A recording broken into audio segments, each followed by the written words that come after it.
It is rated R, but there is no ass. That's cinema, baby. No, Mr. Wilson. I don't have to take that kind of talk from anyone. That's right, you don't. How about going outside and trying to kick me around? I'm not supposed to fight with the guests, Mr. Wilson. I'm not a guest tonight, you yellow bastard. I happen to be an intruder.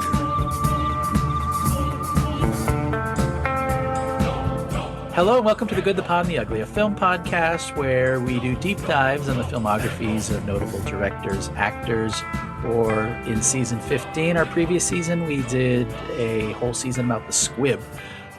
This season, we are doing the films of James Gray. This is our second episode. Last week, we began with Little Odessa, his first film. And in a temporal pincer movement, we are pairing that with his latest film, 2022's Armageddon Time. I am Ken. This is Thomas. I'm Ryan. Ryan, will you please explain for our listener what a temporal pincer movement is and why we do it that way? Yes. The temporal pincer movement, currently we are in active litigation with Sir Christopher Nolan, which is why he has not agreed to make Tenet 2 yet. The temporal pincer movement is our approach to looking at filmographies where we take the first and last movie to start with and then work our way towards the middle two movies of a given actor, producer, or director in this case, and use that method to examine their filmographies and their evolution as a director. Mm-hmm. Yeah, like Kid said, last week we did Little Odessa, and this week we're doing Gray's most recent film, Armageddon Time, and these have some things in common. I was really hoping you're going to do... it's interesting, we have more Strummer, right? Yes. From Walker, but these two films both have two-word titles. Mm-hmm. That's all I could come up with, guys. Oh, wait, they were both rated R. I guess they were both shot in New York City. Oh, both have Russian Jews. Mm-hmm. Ukrainian, he would find out later in his life. But cancer deaths happen in both. Mm. Both have a grandparent's birthday. Wow. Mm-hmm. Characters both watch a movie during the movie. Mm-hmm. Mm-hmm. There's a dumb main character. Roth in the hotel room, he says that he's dumb. Oh. And the parents say that about our protagonist in this film. And a teacher. Both have skipping school. Mm. Both have weed smoking. Wow. And both have breaking and entering. Wow. Hey, I don't know if Jeremy Strong, as the dad in this, pukes milk out of his nose, but if he does, they both have puke in them. As we mentioned last week, a dad does whip his son with a belt in both films. Both films have park benches being sat upon. We see in the side of the protagonist's chest or drawers in both movies. Mm-hmm. Okay. Huh? Both movies are box office failures, and both have actors who are not Jewish playing Jewish characters. Well done. Mm-hmm. And both feature a main character who is the younger of two brothers. Oh, and okay. Yeah. They also have a character in both, which is the older brother of two brothers. Yes. Yes. But it's not the main character in both movies. This takes place in 1980, and the kid he cast to play the older brother, I could have swore was an actor from 1980. He looks like every asshole Big Brother character actor. Oh, that one. Yeah. Who's the guy from American Pie who plays the dad? Eugene Levy? Yes, it looks like a young Eugene Levy. Uh-huh. Yes, he does. Like with nunchucks or something. Like, I don't know. Hey, so last week we talked about James Gray's filmography and the fact that Thomas and I, who consider ourselves big film fans and nerds, had never seen a single one of his movies. So this is literally the second movie, first viewing for both Thomas and I. Mm-hmm. Ryan? Yeah, Ryan, you? Let's see. I've seen a little more than half of his filmography now. Had you seen Armageddon Time before? No. Okay. No. I also haven't seen Two Lovers or The Immigrant. Okay. Okay. Well, it was 2022 when this came out, so I'm sure instead you were watching The Well, which we've covered in this podcast. Also in 2022, covered here, The Unbearable Weight of Massive Talent. Yeah. Uh-huh. And The Fabelmans. Uh-huh. Uh-huh. And that's really interesting that this comes out the same year as Oh my Fabelmans, which we gosh. might talk about during reaction. I had the exact same thought. Fascinating, the differences of how they treat very, very similar territory. I wonder if this would have been more popular if the Fabelmans hadn't come out. Huh. Well, yeah, let's wait. Let's put a pin in that. Yeah. Boop. Not to tip the hand too much into reactions, but yeah, you have this Banks Repeta playing Paul Graff as the protagonist, as the younger brother, seemingly doing an amazing job. Yeah, he's great. I was excited whenever I saw Anne Hathaway as a Jewish mom in the 80s. I was like, yes, thank you. I didn't know I needed that in my life. I guess I've been watching The Princess Diaries in the last couple weeks. And so it was very exciting to see her again. I don't know if we've covered her, like a movie with her in it since, Batman. Oh, yeah, The Dark Knight Rises. Yeah. And we also did Devil Wears Prada.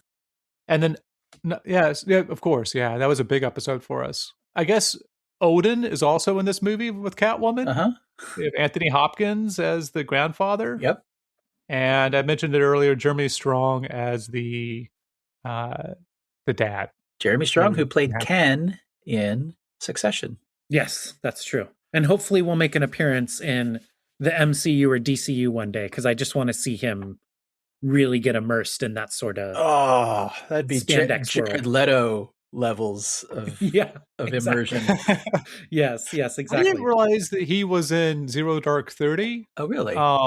But the surprise for me, other than Hathaway being this, which I guess she's on the poster probably if I looked at the poster, Jessica Chastain. Yes. Yeah. Shows up for a short bit. Originally cast with Cate Blanchett as that role. Yeah. Yeah, there was like a whole bunch of substitutions, it seems like. COVID really changed this entire movie's cast. It's pretty wild. Not because anyone died, but I guess they could get out of their contracts, maybe? I don't know. Yeah, I mean, there was like De Niro as... Because Jeremy Strong was supposed to be Oscar Isaac, right? Yeah. Strong is an upgrade. I think... What? Yeah, Strong is an upgrade over Oscar Isaac, for sure. Whoa. I saw him in Frankenstein, man. Yeah, I mean, Jeremy Strong, you could picture him renting an apartment in the area they're going to be filming and taking everything made after 1980 out, filling it with stuff from 1980 and living the life of somebody in 1980 while they are shooting and then bringing that to the role. You could just feel it. With Oscar Isaacs, not so much. Yeah. And then, Robert De Niro and Donald Sutherland as the grandfather at various points. Sutherland, I think, would have been great. De Niro. So I don't know. I did watch this. Yeah, I don't think De Niro would have been great, right? Hopkins is perfect. Not to get to reactions. So I watched this on a Blu-ray that I was able to borrow from the Multnomah County Library. Shoto. And there was some special features, more like there wasn't for Little Odessa. And Anthony Hopkins talks about his role, and he let Gray know that he could not do a New York accent. A what accent? And so a New York accent. Oh, really? Yeah. And he's like, I'm not going to be able to do like that exactly. And so they made it just a little bit more Eastern European nebulously. Yeah. Okay. So that he wouldn't have to like have assimilated as much to change his voice and do an accent that he didn't feel like he could pull off. Oh, he just sounded like Anthony Hopkins to me. I didn't feel like the Eastern European put any accent on it. Yeah, for sure. It never bothered me. No, it just seemed like, he's great. Yeah. I mean, it's a little bit like last week talking about Gray with Furlong, where he's like, well, originally expected this kid to be like a little bit more like for the character, a little bit more outgoing and badass, and this kid instead is like, because of Furlong, instead becomes a lot more introspective. Yeah. Do we want Ryan to take a stab at the plot to Armageddon Time? Sure. Where does the title come from, first of all? We were just listening to it. Comes from a song by The Clash, which is one of 2 or 3 Clash songs featured prominently in the movie. And as we've said, it takes place in 1980. Banks Repeta is the lead actor's name, and he plays Paul Graff, who's is he 13 years old, somewhere around there? Sixth grade, right? Yeah. Okay. So 12. Yeah. 12, 11 or 12. Anyway, he goes to a public school and befriends a black kid played by Jaylin Webb as Johnny Davis. Amazing actor. Yes, he's very good. And the two of them get along because they're both a little weird. They're both a little goofy. But quickly it becomes obvious that Johnny, the black kid, is treated much differently for his behavior in school, particularly by their teacher, who is obviously a little bit racist, maybe a little more than a little bit, but a little bit racist. Paul gets into trouble because of his friendship with Johnny and eventually gets moved to a private school where the gap between the two's Paul and Johnny's life experience becomes much more pronounced. And Paul tries to maintain his relationship with Johnny despite the differences in their circumstances, and it doesn't go so well. Meanwhile, his family life is also going through some changes with his grandfather, played by Anthony Hopkins. His mom, played by Anne Hathaway, as Thomas mentioned, is head of the PTA, and her son thinks she runs the school, which is it's very adorable. And then she's wanting to run for student, or not student council, but school board. And the movie doesn't overstate it, but the actions of the son, the main character, kind of fucks that up in a lot of ways. And then his dad, played by Jeremy Strong, really is preaching, wanting him to get a leg up on other people, talking about school and education and going to college and really wanting a better life for his son than his own. And then his brother is already going to the private school. And as we said, that the kid who plays his older brother is like the quintessential asshole older brother from any movie made from 1975 to 2025. He's great. Yeah, he's like the older brother in what's the Freddy shit? Growing Pains? No. Where there's the voiceover from the 80s. It's a television show. Oh, yeah, he looks a lot like Fred, what's his name? Fred Savage? Yes. Yeah, that is a good comparison. It's true. But with the attitude of his brother, his older brother. Mm-hmm. Hey, and so if I get a little mixed up, guys, just like last week, the plot of Little Odessa's basically Play Dirty. This week, I might get a little confused because this is basically Requiem for a Dream, right? Where they're like, hey, we got to make some money and go down to Florida. Okay, well, that was a good episode, you guys. Woo, yeah. Put the brakes on that one, Thomas. Hey. You got me thinking ass to ass when I'm trying to think of this wonderful coming of age film that takes place in 1980. It is rated R, but there is no ass to ass. Oh, there's none. Gray did want to set it in 1980 specifically because his own personal feelings is that's when everything started going wrong. And that can be an argument for a different podcast, specifically the methods Reagan used to get elected and what has happened to this country since.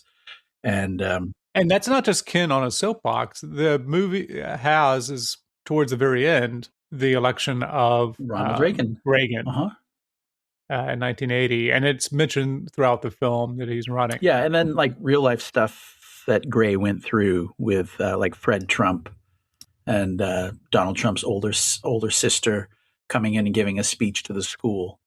Yeah, it very much feels not like obvious because the stuff really happened, but it really feels more contemporary than a lot of coming of age films might. Yeah, one thing that I wasn't expecting in the film, I guess I would two things. One, when the film starts and it gives you the chevron, the title card that says like 1980 or whatever, right? So you know when it's set. I don't know if anybody else had this experience, but in the first few minutes, I was expecting it to cut to another member of the family or another storyline. I didn't realize from the very beginning that we're going to be following the same character and he's going to be our point of view character with an exception of one thing that he could never know because it goes through his friend's point of view. Yeah. Yeah. I had that Did note you as well. have that experience, or did you already know what you were in I for? did not. I mean, it's a coming of age story, so it being completely from his point of view is not surprising in retrospect. Well, I didn't know it was a coming of age story. I know it was called Armageddon Time, and that was it when I went in. My understanding was it was a family story. I didn't realize it was like specifically about this clear stand-in for Gray and his own experiences. Yeah. Yeah, I thought it was going to be a lot more of the family, like other members of the family. And so I kept waiting for it to cut to something else. And then by the time of they do like some type of gym class Squid Games outside the window that he wasn't allowed to go to.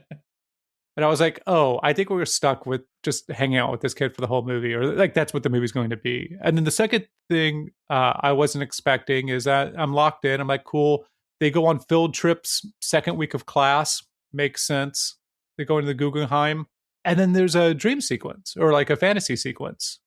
Yes. Which will be repeated, I think, 3 times in the film? Yeah. Where the protagonist has. And they're very sweet and very sad and very much seem like the kind of fantasies a kid his age would have. Non-sexual fantasies, if you're looking to watch this movie, by the way. Fantasies of the success he'll have in later life. This could be rated R. Aside from the language, which Anthony Hopkins says the F word and the B word.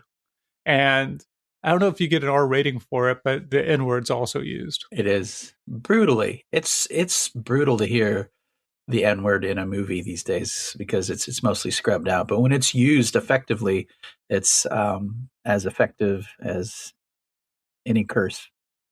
It hits hard when that kid says it. Also, this movie blue balls us with the Sugar Hill Gang concert. Right. Hey, Ryan, you got that song ready? A hip hop, a hippity hop, and you don't stop rocking to the button. That's all I got. Okay. Oh, sorry about it. It's okay. It'll be a few weeks before this comes out, so we'll edit in some music.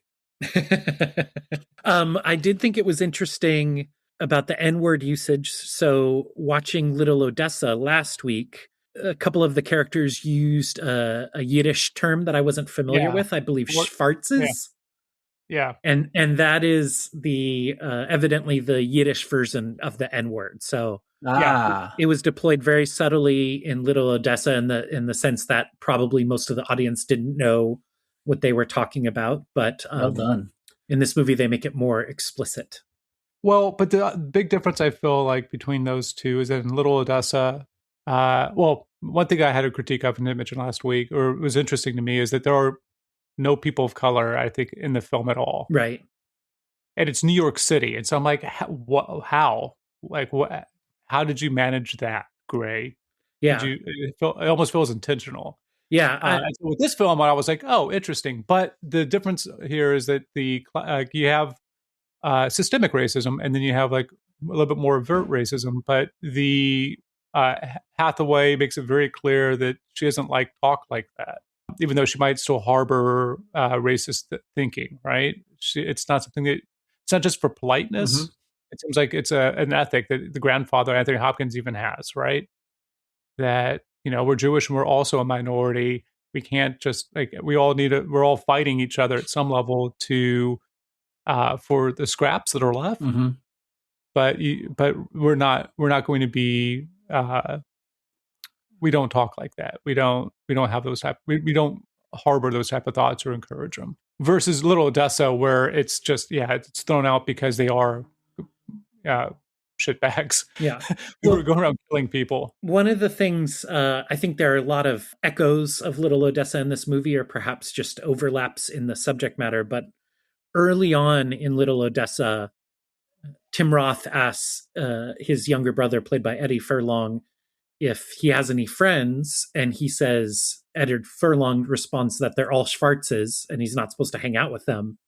And then Tim Roth asks if he has any girls, and he says, "Oh, it's the same, they're all Schwarzes." So I think the exclusion of Black characters is explained away a little bit like that nobody in Furlong's family or neighborhood really thinks that they should be associating with the Black residents. Interesting.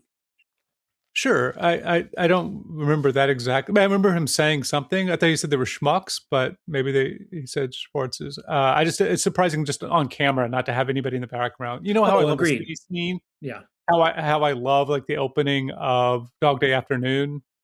Like I want to see people on the street doing stuff. Right. And that just maybe the film just didn't have the budget for it as well. Right. But it was a little surprising to me to have like that note and then turn around the next film and it's like, oh, we're going to tackle racism in the United States, which is unfair. It's unfair. It's not what the film. No. It's more about the privilege that white people of the middle class have, and doesn't offer any easy answers for it. And actually, Gray says in real life, because it's based on stuff that happened to him, the last time he saw his friend, the black kid, was the last time he ever saw him. He doesn't know what happened to him after that. So I don't know if it's guilt or white liberal guilt, as you put it in your Letterboxd review, Ryan. Follow Ryan on Letterboxd and me. But I think it's laying out something without a solution, but it's showing it in a way that I don't think I had necessarily seen before. I think it's a lot of ways in the subtlety where the parents are talking about what they want from him, and a little bit of the privilege he has with the dad having fixed the water heater of Herc, and that's the only reason he got let go after stealing the computer. I think there's a lot of conflicted, morally ambiguous feelings about it that it doesn't offer answers to, and it's one of the things that really draws me to it. Oh, reaction! Yep. If we're just gonna spin it up, I largely felt the same, Ken, although the ending really made me feel like Johnny should have, the black friend should have been a much more prominent part of the story. Like I felt more. He's pretty prominent.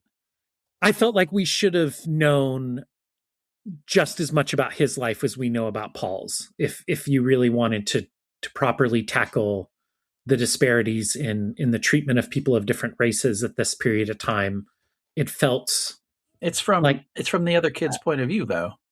Yeah, I agree. And I also, filmmakers making movies about their childhood is something that I also have limitations on. You know, I don't necessarily enjoy those kinds of movies very much, but it just felt like a big gap in the experience of the movie, that we know very little about Johnny's life, and it's pretty depressing and sad, but I don't feel like he's fleshed out into a whole well-rounded character like Paul is. I think he is known to us as much as he is known to Paul, and I think that's kind of the point when you're doing something from the point of view of a central character like that. Well, I think he's even more known to us than to Paul, just because I think we're adults and we have contact, right? Yeah. So like when they're on that train and the dude comes up to him and he says, what's that game? He's like, it's not a game, the patches for NASA. And it's like, you think they're going to let your black ass inside NASA? They don't even let you in through the back door. And he just like laughs at him and walks off. Like, I think as adults, we could see that, and like understanding the situation in the 80s, and like we could see that and understand more of the limitations. Whereas Paul is just like, like I think he doesn't fully get it the same way. And I think a lot of it, I mean, maybe the characters are a little bit underwritten. I can't say, but that dude, Jaylin Webb, fucking amazing. Yeah. He's very good. You could process it through watching him as an adult, where I don't think the kid who plays Paul Graff, like he's amazing, but I don't think I think he stays true to the character, and that character wouldn't necessarily fully understand what's going on in the dynamics there in the subway. Yeah. But okay, so I'm going to jump in and say, for both of these films, I don't think the women are really fleshed out characters. But I think Anne Hathaway fucking is just amazing and able to do a lot with very little. I think that all of the ancillary family characters, with the exception of Hopkins, who gets the big scene, I think they're all written from a place of realism and not necessarily giving them their one big scene. Like I think most filmmakers, writers, and directors would give them. And I think it's astonishing the quality and caliber of actors he's able to attract with these roles, because they don't have the real obvious scene. Someone like Hathaway's like a great fucking actress, and it's great to be reminded she can actually act, because when she's in these big studio movies, it's a whole different toolbox. Strong is utterly fantastic, but they're relatively small roles. You're kind of thinking going in that they're going to have their big Oscar moment, and they don't. And that's a credit to I think Gray as a writer. I would agree. I think we're very close to reactions. So unless there's like another part of the plot of the movie or other piece you want to talk about, one interesting thing is that was cut. A few scenes were cut. One of the scenes that were cut was Paul's interview that his mom Esther goes in with for the private school. Mm-hmm. And you could tell that she's been coaching him. Like she's sitting behind him and like the headmaster or whatever is asking Paul questions. Uh-huh. And Paul was like, I hear you do detention here or you don't have detention. Like his questions are not academically related. And he seems very checked out and he doesn't want to go to the school. Right. And his mom definitely wants him to, and his grandfather's paid for it. But there's a moment during that scene where Paul is being asked a question and he looks at a painting back behind the headmaster, Mm-hmm. and you get the same audio, like you're underwater and you can't quite hear, that you get earlier with Johnny in the classroom. Mm-hmm. And there's something that's a little bit lost in the film, I feel like, of just everybody says that Paul isn't like smart. He's very distracted. There's something that I feel is interestingly cut from by cutting that scene out. You lose both the mom's like pushing the son, but also, and the end of that scene is very much like the Herc conversation in the jail cell or at the precinct, where you could see like, Paul's asked to leave the room and he could see through the window what's going on, but he can't hear the conversation. Right. And so there's a few elements that I think that cutting that scene kind of like reduces the prominence of, which is Paul doesn't fully understand the world around him. Paul drifts off and isn't very academically, like he's not his brother who's reading a book. Like he might not have the aptitude for the school that he's going to. And that's just like a hard fact of life. And there's conversations that happen outside of your control as a kid. And this is like a little bit of the injustice of being a kid, right? Mm-hmm. Like everybody, you don't have agency. You're like, you have a little bit of like idea of like what you can do, a little bit of freedom, but you're not able to say what you're able to do. And so like going to Florida is like his way of breaking free. Mm-hmm. And he's doing it from a very different place than Johnny, who also wants to get out of town, but doesn't have as much keeping him around. Mm-hmm. Right. Yeah, it's very heartbreaking writing about these two kids from their point of view, and then as seeing it as an adult of how naive they are, because we know what happens in the real world, and it's a very delicate balance. I think and I think that's part of the trick of the film, right? Yeah. Is that we know as adults the cynicism, but they don't. Uh-huh. And so they're learning the cynicism that we don't want to have as part of the world.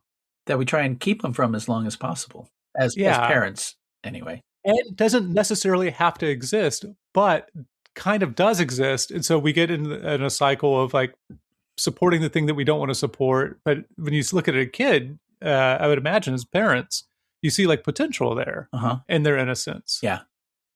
Yeah, I think that's true. Are we ready for reactions? That's my clock ticking. Yeah, ticking time clock? Yeah, ticking time clock. Could I say something first before I get to my reactions? And why this movie affected me so much? First of all, Gray is like a year older than me, so I'm roughly the age the main character is, probably a little younger, in 1980. In 2011, I spent 2.5 years working on a graphic novel I wrote, drew, colored, put it on the internets. Nobody read it. But it took place in 1980, and it was about a family. It was semi-autobiographical, and my overarching thesis was exactly the same, that the election of Ronald Reagan was when everything started going wrong. Yeah. So immediately I feel like a strong connection narratively, and the pull to write about yourself when you were that age, and the kind of things that you've learned since, and a kind of sympathy you have for young you. Also, I didn't have a grandfather like Anthony Hopkins, but my kids who are now grown, when they were little, their great grandparents were both ex-teachers like Anthony Hopkins and his wife. And the the great grandfather didn't have an accent, but his characteristics were so much like Anthony Hopkins. Like every time he was with Paul, it was like I felt tears welling up because it seemed like something that was so familiar to me. So I'm completely unbiased with this movie because it immediately touched on so many things personally, and the filmmaking I think is great. But this was like a 10 out of 10. I can't imagine a better movie for me personally. So it affected me very, very, very much. Did you feel like the Matrix was glitching whenever, like I did, whenever I was like, wait, that's the same name as my friend's son, Ruben Shapiro? Yeah, did you feel like this movie was AI designed for you? No, I just think that there's something about, when someone's your age and they do something about when they were a kid and it's ultra specific to their family, that the trick of that is when it becomes universal. Even though I was not in New York, I was in Southern Oregon, and all the difference is it didn't matter. It still felt so personal for him that everything that I associated with my own upbringing and those years, it just like clicked right in, even though we shared none of the specifics. And speaking of the Fabelmans, I think the interesting thing about the Fabelmans is it's almost like an origin story of the Great Auteur. I love the Fabelmans. But with Gray's own experience with film began like a year after the story takes place. So for him, he was just drawing, and it wasn't until he went to computer camp and they had a film school component that the film bug really caught him. So it's not like an origin story of a great artist, which the Fabelmans sometimes airs a little too close to. And I really appreciated that. There's nothing in it that hints that Paul is going to be, a world-renowned filmmaker as an adult. Yeah, I'm going to second that as far as I appreciate the lack of Oscar-winning moments and the soliloquies, or like I enjoyed how small the scale was for things in this film. Ryan, did you? I thought this was pretty good. It was interesting watching it, but more or less back to back with Little Odessa, because I felt like Little Odessa could have had less of the crime genre stuff going on and more of the family stuff. And I sort of felt the opposite here, where I wanted some additional plot engine to help push this thing along. I think it is very well made. I understand really liking it, I think.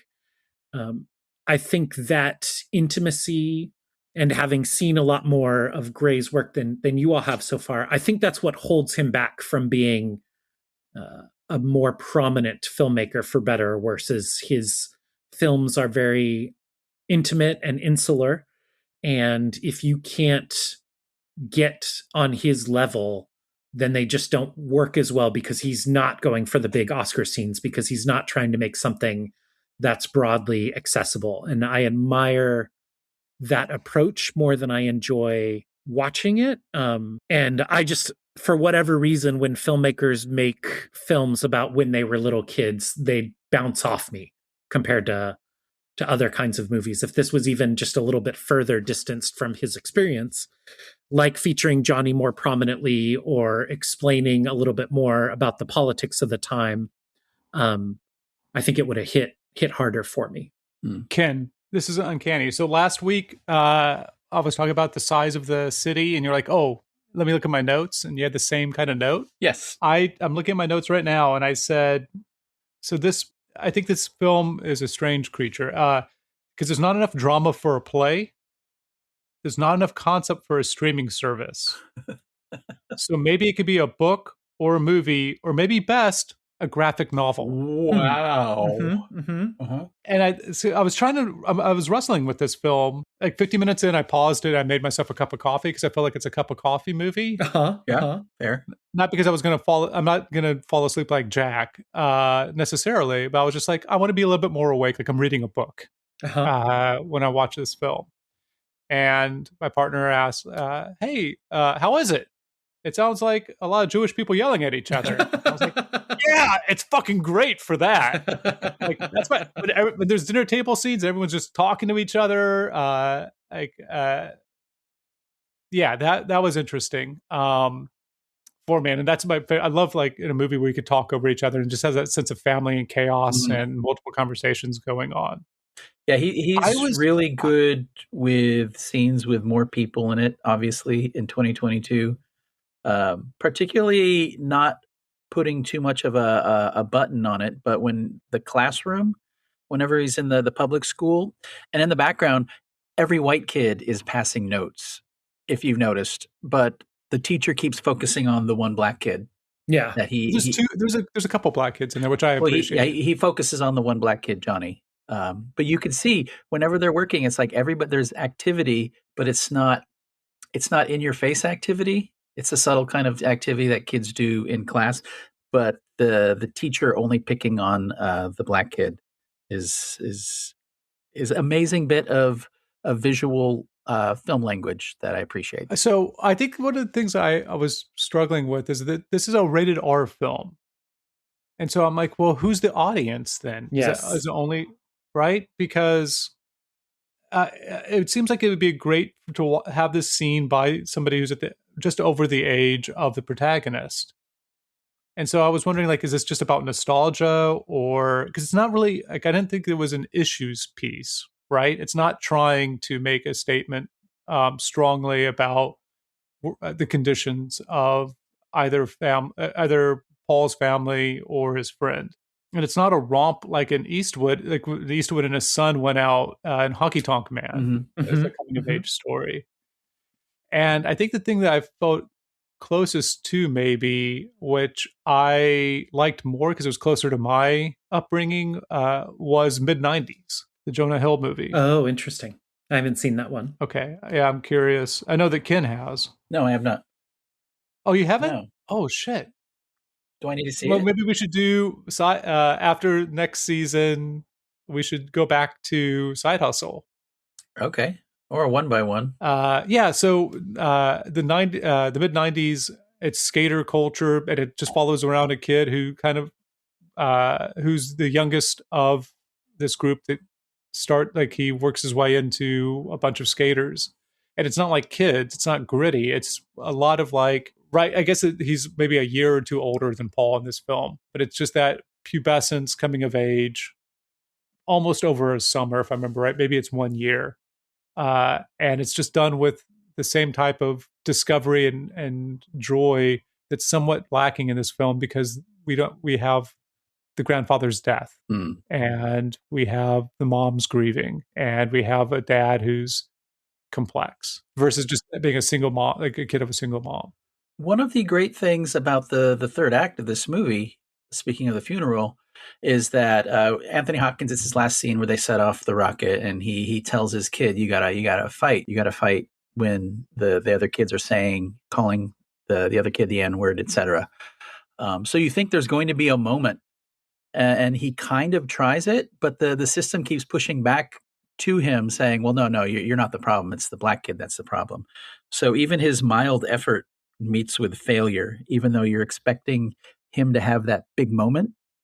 And then the other thing is when Anthony Hopkins is in the hospital, there's no last words or no scene of him dying, which is also something that I didn't need to see. And I really respect the fact that they didn't have it. And the great thing about that entire sequence is the frickin' funeral, where the dad's like, no, let's let your mom have her time at the funeral, and they're waiting for her in the car. It feels so lived in and specific to the character of the father, and also weird. And like the father's weird, and he breaks down. It's almost as much as like he can't be out there because he will make a scene, but he doesn't want to admit it to his kid. It's such great writing, and I think strong. I think the world of him. I know he's crazy, but he's so good in this movie. Much You're a strong man. Yeah, I'm a strong man. I did really like the juxtaposition of Hopkins' speech about sticking up for people of color versus Strong's speech after he picks up Paul from the police station, where he explains that, yes, the world is unfair, but that's why you just have to take what you can get and not worry about what's happening to other people because you can't fix everything. Yeah.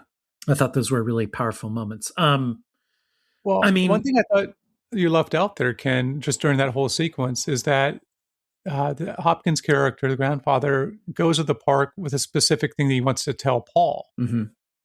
And it doesn't ever really come out because instead he shifts to whatever Paul's problem is. Yeah. Like he mentions he's going to be going away, but like I think he wants to tell him that like he has cancer. Or there's something more that he's going to, that whole interaction is. And Paul's just so excited about, he's like a puppy with the rocket. Uh-huh. yeah. And then he's like, you know what? You know what's even more important than letting you know that I might die is this lesson about you got to stick up for people. You can't let what happened to us happen to other people. This might be an unfair critique of Gray.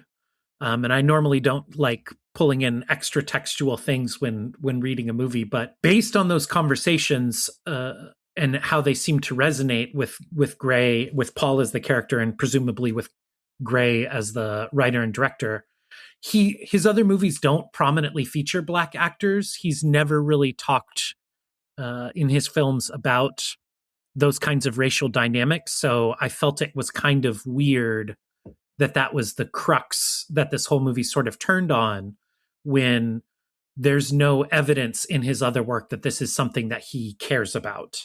And which is not to say that I'm some sort of racial justice warrior and James Gray is not, but it just, considering the dynamics at play as his other movies, including Little Odessa's lack of Black people or people of color, it just felt strange, as poignant as the ending was. I thought it felt, and that's what made me, Ken, think that it was really a movie about white liberal guilt, because obviously this is something that Gray has carried around with him a long time, but like many of us, most of us, it's not something that appears in the rest of our lives.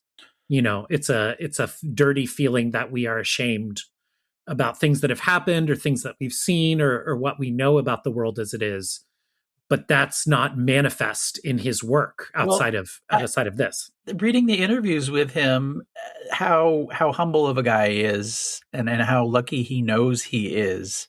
I think I don't see this as white liberal guilt, is more of a story about white privilege. And at the time, his character doesn't necessarily see it, but writing about it from, being in your 40s or 50s, you can clearly see it. And I think a less humble director, not knowing how lucky they are to do what they love, like a Quentin Tarantino, will never be able to see the world and the privilege that they had just based on the color of their skin, the way he does very eloquently and quietly in this movie, which is why another reason I find it so effective. I think I take objection to your example, but I agree with your overall point. Well, he's also a guy that started in the 90s with crime films, and Little Odessa was initially, like you said, marketed like another story in the post-Tarantino crime film wave. And it's interesting to see how those two directors have changed since they began. And I don't think Tarantino has the humility to look back on his early life to write a piece like this. I honestly don't. And I think that's one of the things I've loved about these two movies, is that Gray really comes across as a thoughtful guy who isn't, the biggest cock on the block. And I would love to see Christopher Nolan make a movie about his youth. I'm sure that would be pretty good too, maybe after Odyssey. But these two films, I think 50% of the Gray films I've seen have race as an important storyline. So I'm going to push back on you. That's fair.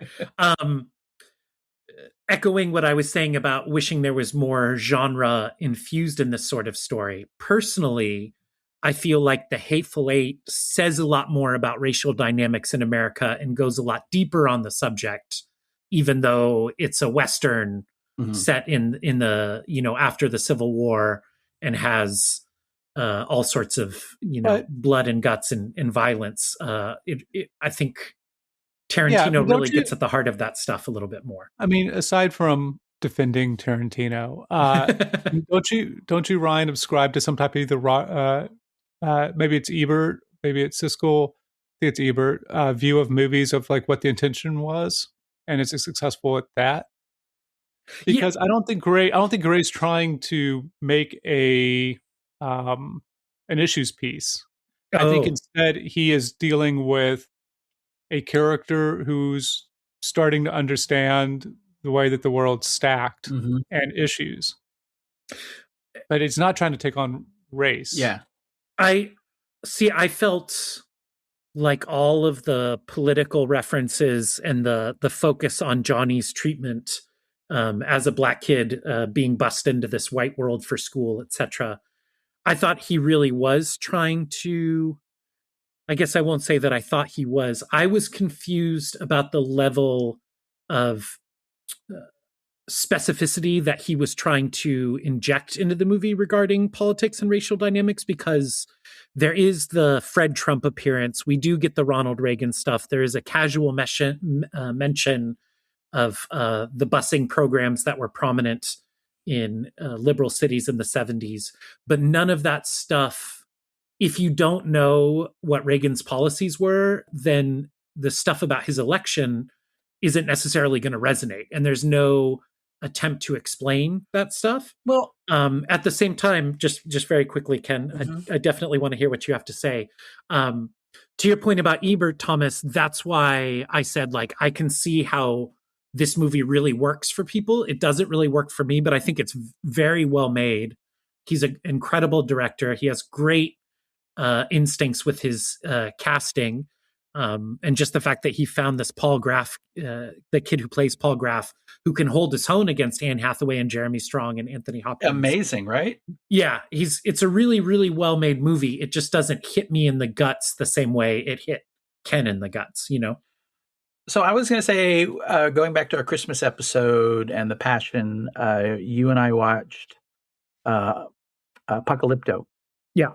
And the ending of that movie, if you don't know what the Spanish did once they reached that area and the rash of genocide and murder that ensued, I think that ending is like a lot like Armageddon Time, where if you don't know, then it's a little more vague. As someone who does know, it hits pretty hard. I don't think it really diminishes the effect of either movie, not knowing what historically happened after the movie story ended. And that could be true. I mean, I know a ton about this era in American politics, so it might be more an issue of what I was bringing to the movie than how someone who is not as familiar might react. As someone who has been creatively obsessed with the Reagan era, the amount of subtlety Gray employs with it in the background is admirable, very admirable. He doesn't put a hat on a hat, as Thomas would like to say about it, but it's definitely there. I was looking for more hats, I guess.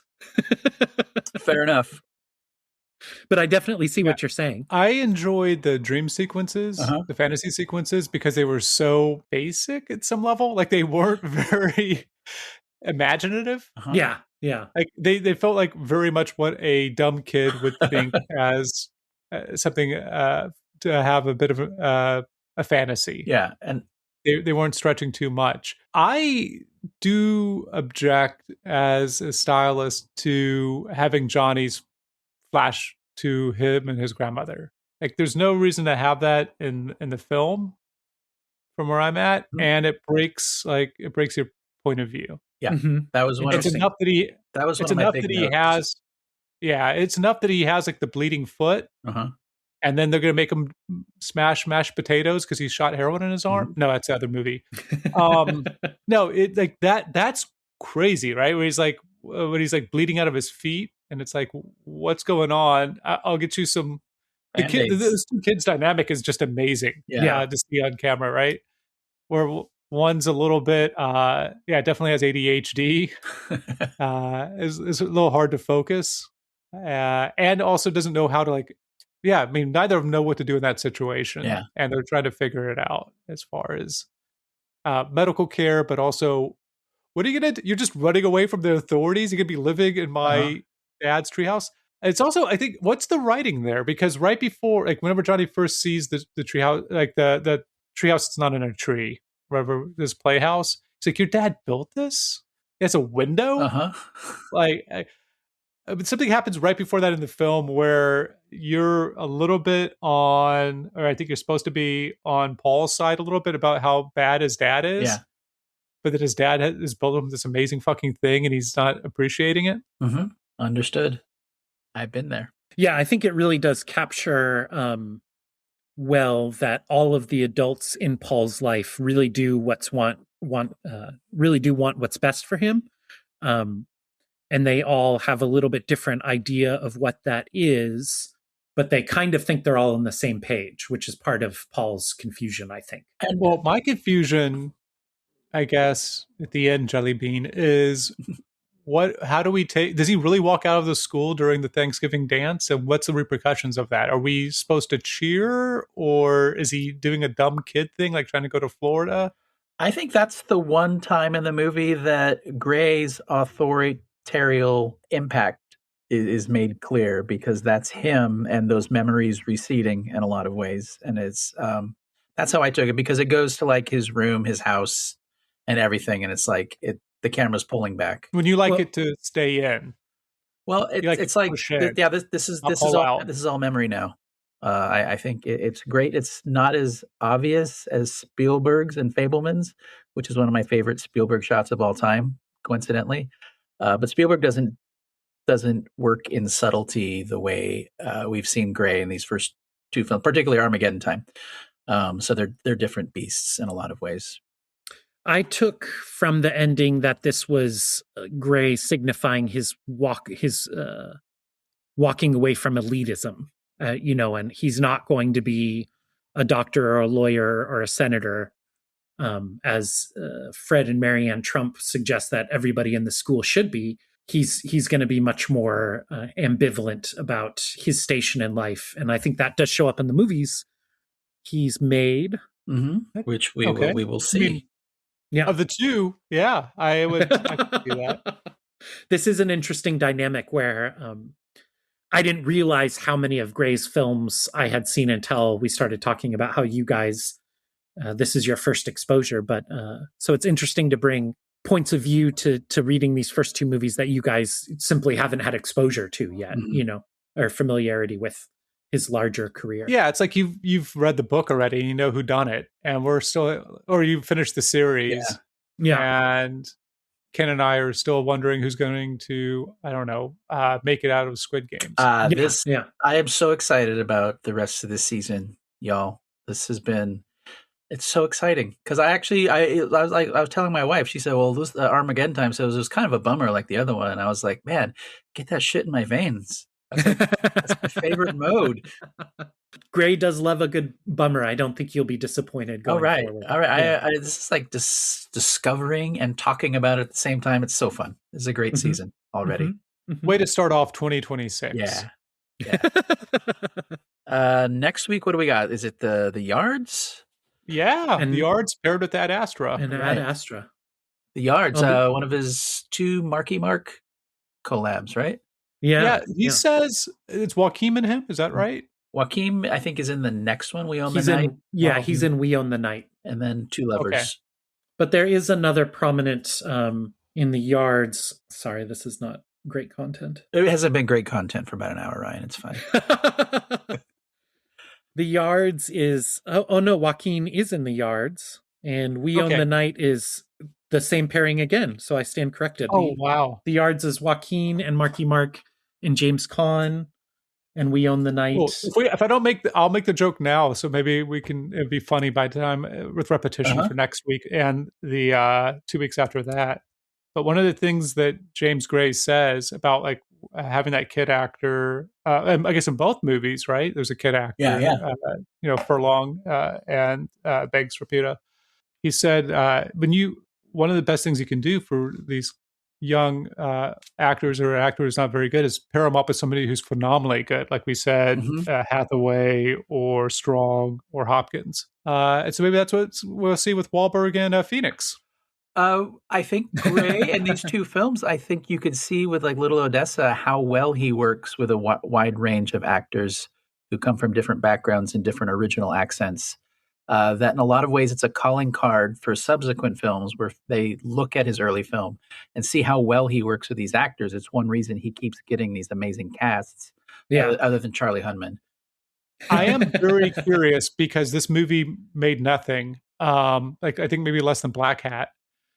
If, as Mark Maron said during that interview I maybe mentioned last week, or last podcast, he said it's Gray. It's a little strange that you made your first movie last. Yeah, like this feels like the most like a very personal story that might be somebody's first movie, Armageddon Time, and I wonder if it might be his last movie. No, he's working on a movie right now. Yeah. Okay. More in something that seems to be more in the vein of We Own the Night in the Yards. It seems like that's coming next. Okay. It was very revealing thinking about the other movies of his I've seen, how Armageddon Time is kind of a Rosetta Stone. There's a lot of things that are very pronounced in this movie that's similar to, this feels so similar to Little Odessa, except for the crime element. There's a lot of family dynamics that repeat here, and I think we'll see that a lot going forward. Yeah, I almost wonder, when Anne Hathaway was like, I have a headache or something, I was like, oh, does she have brain cancer? Yeah. Well, that's not far from the truth. But I was wondering, like, when we talked about the Passion, if that was going to be like Gibson's Unforgiven of all his torture stuff in all his movies. It wasn't. Right. No. And I almost wonder if Armageddon Time, we'll see when his next movie comes out, if it was kind of like putting a bow and a final stamp on all these themes that have followed him around since 1994, and that subsequently from here, he's going to try and purposely move away from some of the themes that have followed him. We'll see. Yeah, very excited. Worst case, we're 25% less than a 4x4. We only have 8 films that we're covering. Yeah. So hopefully, I'll like his other films better than these two. If I do, then he's going to be like my new favorite director, because Armageddon Time, right up my alley. So would you say, Thomas, that you found both of them to be mediocre or mid? Yeah. Okay, that's fair. I mean, ultimately, yeah. And then both of them gave me a lot to think about why they weren't better, or if I would ever watch them again. But yeah, the films themselves, I understand maybe why I haven't seen any James Gray films. Well, and that's really really curious. I'm very curious what he's going to do with sci-fi. Yeah, me too. Can't wait. That's why I was really, with the insularity and stuff, he's fascinating because every critic loves him and gives pretty much all of his movies, 4 or 5 stars. And yet he is not even, he's reviewed like he might be Paul Thomas Anderson, but obviously someone like Paul Thomas Anderson has a much more prominent career in the public's mind. And his movies are considered event cinema and things like this, even when they're small, like Phantom Thread. And for whatever reason, James Gray does not get that kind of traction. So it'll be interesting to see Thomas as someone who thinks these are pretty mid, these radically critically acclaimed movies. It'll be interesting to see our reactions going forward. Well said. Yeah, great season. Yeah, great way to start unlike 2026. Yeah. And just like Pan-Scan, there is no editing, my opinion. Like, I've said it, so if I can't change it later. If I do, I just go back on record. I can't go in and edit it later. Which my understanding of Letterboxd is you can keep changing your opinion. Yes, it's true. Yeah. Pan-Scan, you don't have that opportunity. No. Can't change your rating on subsequent viewings. Maybe you can. I don't know. Anyway, thank you guys. Thank you. Yeah. I made it I made it through 2 recordings with my fantasy football championship happening, and I don't think it interfered at all. I checked my phone like 50 times to see what the score is. So. Your dogs got pretty excited there. They did. And Watson started growling because he didn't have a blanket on him. He's on the bed behind me. Yeah. I had a cat constantly jumping on my keyboard this episode that I had to keep pushing or throwing off the desk. So All right. We're gonna quit recording at some point. Yes. And you know what that makes us together? Together that makes us flash gorgeous. Flash gorgeous. I'm not talking at you, I'm talking to you. Flash gorgeous. I don't want to hear about you, I want to hear from you. It's 10-4. 10-4, buddies. Destroy. Kill all hippies. I don't hate it, I just don't know why you strayed from the formula. You bastards! You don't know it, Bob. I'm an artist. And I must reflect that in my rhyme.